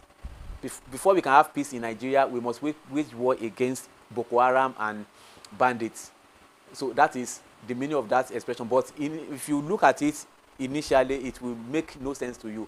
That is example of paradox, and a popular one that we usually use. The boy is the father of the man. The boy is the father of the man. Now, how can you say this boy is the father of this man? It is awkward, but it makes a lot of sense when you look at it critically. It might be that you are just looking at that boy but what that boy is to that man is more than a boy. He is the father of the man. That is paradox. Then we have oxymoron, which means using two opposing words side by side in a single expression. Now, two opposite words following each other in an expression, that is oxymoron. When you say Shola is a brilliant fool. Shola is a brilliant fool. Now, how can somebody be brilliant and you say he's a fool? That is oxymoron. When you say the journey is a bittersweet experience, but all the same we are enjoying it. The journey is a bittersweet experience, but all the same we are enjoying it. Bitter and sweet coming together is oxymoron. You have just performed a beautiful nonsense. Beautiful and nonsense, oxymoron. So please, you can check more. Okay, let me talk about exaggeration. Exaggeration is not the name of the figure of speech, but we call it hyperbole. Hyperbole means to exaggerate idea beyond the normal size. When you say John finished a whole mountain of Eba yesterday, nobody can finish a whole mountain of Eba. It is exaggeration, so we call it hyperbole. Now you say the whole world attended our wedding. The whole world cannot attend the wedding of just one person. That is exaggeration. It is hyperbole.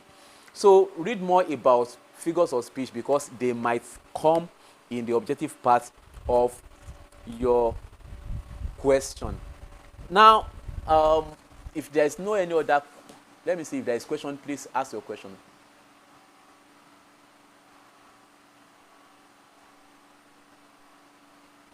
Somebody is asking one question. From 200 what? Okay, all right.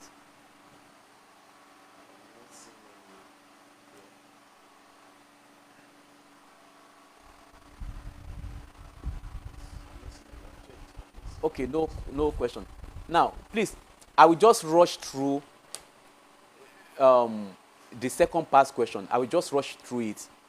Now, I will tell you the answers so that you can also use it to practice after now. Now, this one is 2021, 2022. Now, some of the questions here are in form of objective questions. Now, section A, that is grammar aspect. State the grammatical name of each of the following underlined expression. In this case now, we do not ask you for grammatical function, only grammatical name. Trusting in him, I trudged along. Now, trusting in him, now that is an adverbial clause. Why did I trudge along? It's because I trust him. So, trusting in him, I trudge. That is adverbial phrase. It's a phrase. It's not a clause. It's a phrase. That's the adverbial phrase of reason. Why I trudge along. So the first one is adverbial phrase of reason. Number two he did whatever he was told. Okay, that is adverbial clause of, okay, I'm sorry, that's not adverbial clause. Look at it very well. He did it. He did whatever he was told. We can say he did it. What did he do? Whatever he was told. That is a noun clause. It is a noun that we can use a pronoun to represent. So we can use it to represent the whole of that. Now, what is the function? It is the complement of the verb did. Complement of the verb did. So it is a noun clause. It is a noun clause. He did whatever he was told. It's a noun clause. Then number 3, he failed the course because he was ill prepared. He failed the course because he was ill prepared. Now, because he was ill prepared is adverbial clause of reason. Why did he fail? He failed the course because he was ill prepared. That is adverbial clause of reason. It modifies the verb failed. Now, number 4, Nigeria will be great if our politicians love other Nigerians as they love themselves. Now, the underlining should be from if our, you can correct the underlining. So, if our politicians love other Nigerians as they love themselves, that is a adverbial clause of condition. On one condition, Nigeria will be great. On what condition? If our politicians love others like they love themselves. That is adverbial clause of condition. Then that all the students pass their examination is not a mark of brilliance. That all the students pass their examination is not a mark of brilliance. Now, that is another noun clause. It's a noun clause. Why is it a noun clause? That is the subject of that sentence, and we can use a pronoun to replace it. We can say, it is not a mark of brilliance. What is not a mark of brilliance? That all the students pass the examination. It's a noun clause, and it functions as the subject of the sentence. You can use a pronoun to replace all of that. That is, it. It is not a mark of brilliance. Now, the next one, identify the structural type of each of the following sentences. This is according to structure. Identify the type of sentences. Now, the first one, the man died. That is a simple sentence. Structurally, it is a simple sentence because it has only one main clause. Number 2, she was delivered of the baby before the doctor arrived. She was delivered of the baby before the doctor arrived. That is a complex sentence. It has one main clause and one subordinate clause. And the main clause is she was delivered of the baby. That is the main clause. The subordinate clause is before the doctor arrived. That is the subordinate clause. So it is a complex sentence. It is a complex sentence having one main clause and one subordinate clause. Then number 3, which is number 8 now. Number 8, he came, he saw, and he conquered. We have 3 main clauses there. He came, one main clause. He saw, another main clause. He conquered, another main clause. That is a multiple sentence. A multiple sentence. He came, he saw, and he conquered. 3 main clauses. Now, number 9, the killing by herdsmen will stop when the president is ready for it. Now, when the president is ready for it is a subordinate clause, and that makes that sentence a complex sentence. One main clause and one subordinate clause. That is a complex sentence. Then number 10, the kidnapped students claimed they had no food for 3 days. The kidnapped students claimed they had no food for 3 days. Now, that is another simple sentence. Excuse me. Now let's see how many main clauses do we have there. Don't let us conclude yet. Sorry, I'm coming. What number, please? Okay, number 10. The kidnapped students claimed they had no food for 3 days. Okay, how many clauses do we have there?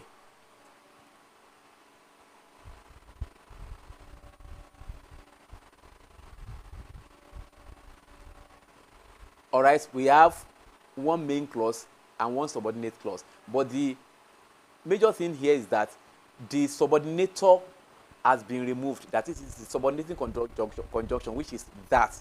Now, the full sentence should be the kidnapped students claim that they had no food for 3 days. So that they have no food for 3 days is a subordinate clause, and so it's a complex sentence. It's a complex sentence. So the subordinate clause subordinate clause there is that they had no food for 3 days, although the that has been omitted. So that is all for the structural parameter. Identify the main clause in each of the following sentences. This is simple, very simple to identify. If he asks for the money, give it to him. Give it to him is the main clause. He committed suicide because he was jilted by his lover. That the main clause is he committed suicide. Now, it seems that the JAMB has improved considerably in its conduct of its examinations. So the main clause is it seems. That is very technical. It seems is the main clause. But the whole of that the JAMB has improved considerably in its conduct of its examination is the subordinate clause. That the JAMB has improved considerably in its conduct of examination, that is the subordinate clause. So the main clause is it seems. It seems. Now, number 14, if only he had listened to his father, he would have escaped the attack. Now, he would have escaped the attack is the main clause. He would have escaped the attack is the main clause. Now, number 15, he passes instruction to his subordinates as if he were the chief executive. All right, the main clause is he passes information to his subordinates. That is the main clause. He passes information to his subordinates. So as if is. So the next one, determine what each of the following sentences is according to function. That is functional parameter again. Sit, that is imperative. Sit, that is to give command, imperative. Number 17, he is a teacher loved by all. That is declarative. That is declarative sentence. That is assertive sentence. Number 18, what a beautiful car he has bought. That is exclamative sentence. You can see exclamation mark. Then number 19, what do you think you are talking? Sorry, who do you think you are talking to? That is interrogative. Having a question mark there, that is interrogative, to ask question. He dances well. That is declarative or assertive. Then the next one rather, use the following words both denotatively and connotatively. Green, time, father, lady, flower. So if you want to use it denotatively, for green, the Nigeria flag has green, white, and green. That is for the color. The memory is always green. The memory of his triumph is always green. The memory of his triumph is always green. So we are not referring to green color this time around. That is connotative. Okay, time. Now, the time is 12 o'clock. That is for denotative. But connotative. Now, your time will soon be over if you don't marry as soon as possible. What time? We are not talking about the actual time. Now, that is psychological time. Okay, father. Now, John is the father of those two children. John is the father of those two children. Okay, that is for that one. Democracy is the father of good governance. Democracy is the father of good governance. So father there is not the other, the father we refer to in dictionary meaning. Now, okay, lady. Now, lady, Shola is a lady without future ambition. Shola is a lady without future ambition. That is for lady. All right. Then the connotative usage will now be something like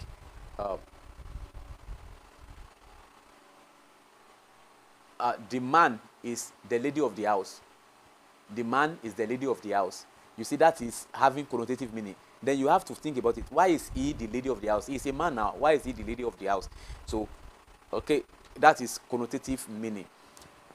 I will stop there for now because the next one is essay writing. I've told you almost everything I need to tell you on essay writing.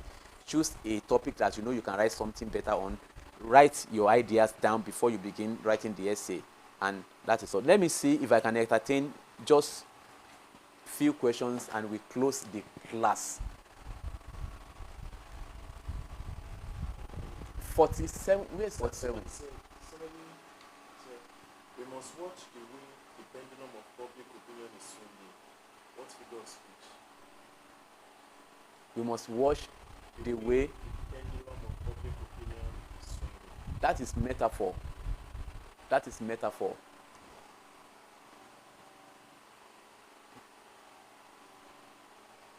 Any other question?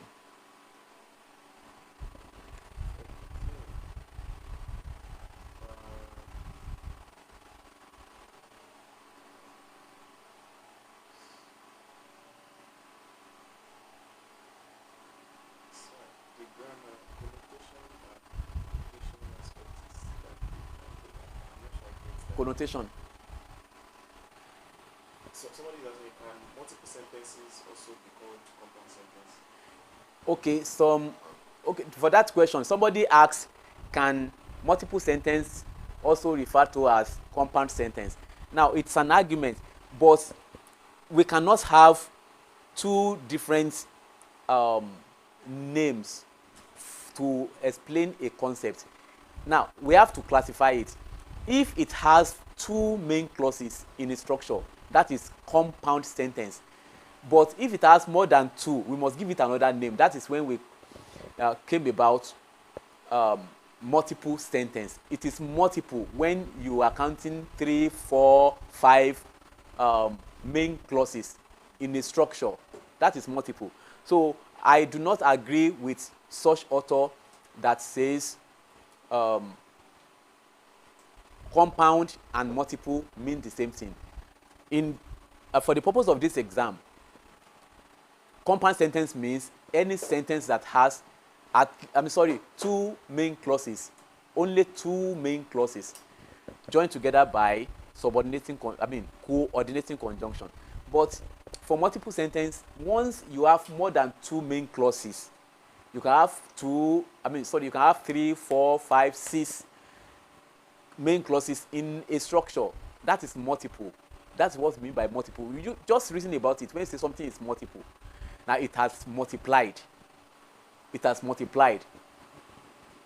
So that is meaning of multiple. Multiple means more than two main clauses. If it is two main clauses, it is compound. So don't say they mean the same thing. I know there are authors that say they mean the same thing, but I do not agree. Compound, two main clauses. Multiple, it has multiplied. It has multiplied. It is more than two. We have like 3, like 4, like 5.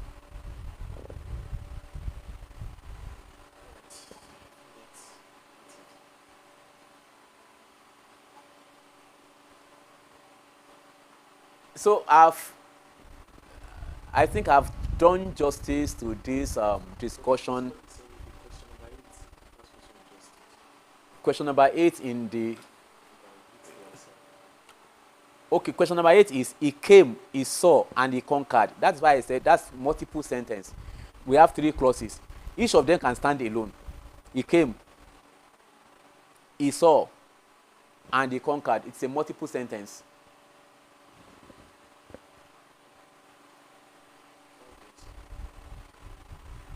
All right, thank you. I wish you good success in your exams, and I wish you come out in flying colors. Make sure you study more. For those of you that are writing your exam on Saturday, you still have time to go through the literature text, Merchant of Perfidy. Make sure you take note of those things I have called your attention to, the themes, the storyline, how does it reflect what's happening in the society, and then the characters in the drama, you should be able to mention some of them and say what way they have contributed to the storyline and so on. So make sure you are able to make reference to the book, to the story when you are answering the question. That is what will make us know that you actually read the book. So if you have little time to go through all the notes in the class, and if you have time to come back to this discussion too, you can get one or two things again in addition to what you have learned today. So thank you very much. Once again, I wish you good success. Good night.